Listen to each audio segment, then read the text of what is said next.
Have you ever stopped to think about who's really bankrolling some of America's top universities? We're talking about billions of dollars from all over the world.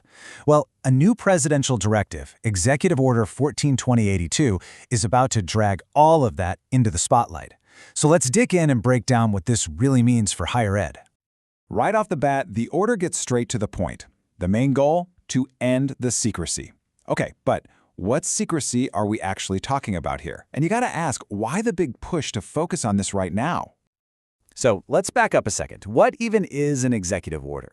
Well, think of it less like a brand new law and more like the president telling the government, hey, see that rule that's been on the books for years? It's time to actually start enforcing it. It's not about creating something new. It's about getting serious about something old. And that old rule is Section 117 of the Higher Education Act. I mean, this has been around since 1965. For decades, it's technically required universities to report their foreign funding. This new executive order is basically a giant blinking sign saying, those days of just kind of ignoring this, yeah, they're over. So what's really driving this sudden crackdown? Well, according to the order, it's a massive, hidden problem. We're talking about a huge river of undisclosed foreign money that's been flowing onto American campuses for years. Just look at this number. $6.5 billion with a B.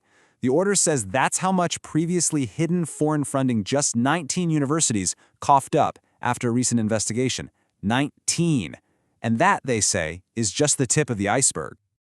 And this, right here, gets to the absolute heart of the problem. I mean, think about it. If a small handful of schools were hiding that much cash, the arguer argues we have no real idea of the true scale, we don't know who the money's from, or maybe more importantly, what it's for. It's a massive blind spot.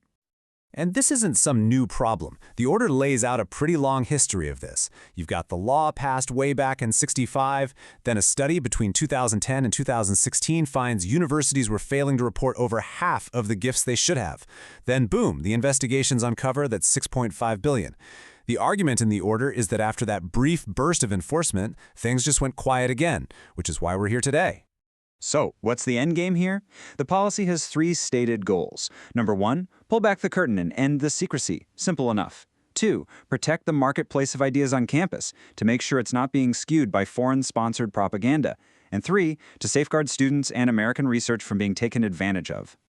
Okay, so that's the problem they're trying to solve, but what's the actual solution? How is the government going to enforce this new era of transparency?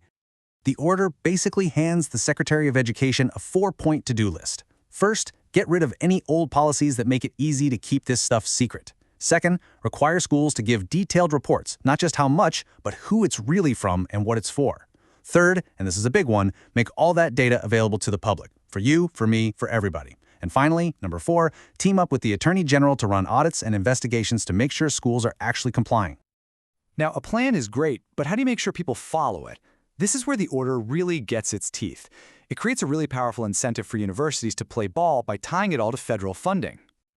The logic is brutally simple. If a university doesn't come clean about its foreign money, it could lose its eligibility for federal grant funds. And for these major research institutions, that's a financial threat they simply cannot afford to ignore. It's a game changer.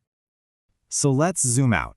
When you put all these pieces together, what is the fundamental shift this executive order is really trying to force on American higher education? And here it is. This is the absolute core of it. For the first time, this order creates a direct, high-stakes link between a university's financial transparency and its access to federal money. It turns what was once a bureaucratic chore into a high-stakes decision where hiding funds could cost a university millions, or maybe even billions, in government support.